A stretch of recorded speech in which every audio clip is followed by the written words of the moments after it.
అంటే నేను చెప్పదలుచుకున్నది ఏంటంటే, విమలక్క మనం అనుకుంటాం శాంతి నోబెల్ ప్రైజులు వస్తుంటాయి కొంతమందికి, గొప్ప వాళ్ళకి వచ్చినాయి. వాళ్ళు రాసిన గ్రంథాలతోటో లేదంటే చేసిన కృషితోటో. మదర్ తెరెసా అని అంటాము, అణుబాంబును తయారు చేసిన శాస్త్రజ్ఞులు కూడా ఇచ్చారు. కానీ నిజంగా ప్రేమను ఉద్యమానికి మిలాయించి, ఉద్యమం అంటే సిద్ధాంతాలతో నడిచే ఒక పోరాటమే కాదు. ఉద్యమం అంటే true lover can only be revolutionary. అట్లాంటి ప్రేమని తన జీవితంతో పంచి జీవితాంతం చేస్తున్న అక్క నిజంగా ఆమెకు నోబెల్ ప్రైజ్ ఉండాలి.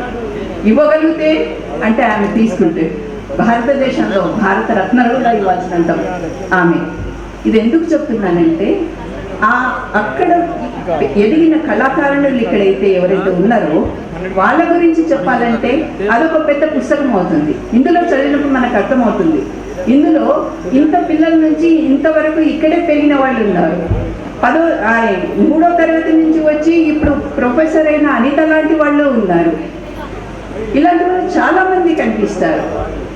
వీళ్ళ గురించి నిజంగా సంక్షిప్తంగా చెప్పాలనుకుంటే, మీరు నిజంగా ఒక యోధ అయితే, ఒక మహిళ అయితే, మీకు నిజంగా సాహసం ఉంటే, ప్రశ్నించే ధైర్యం ఉంటే, మిమ్మల్ని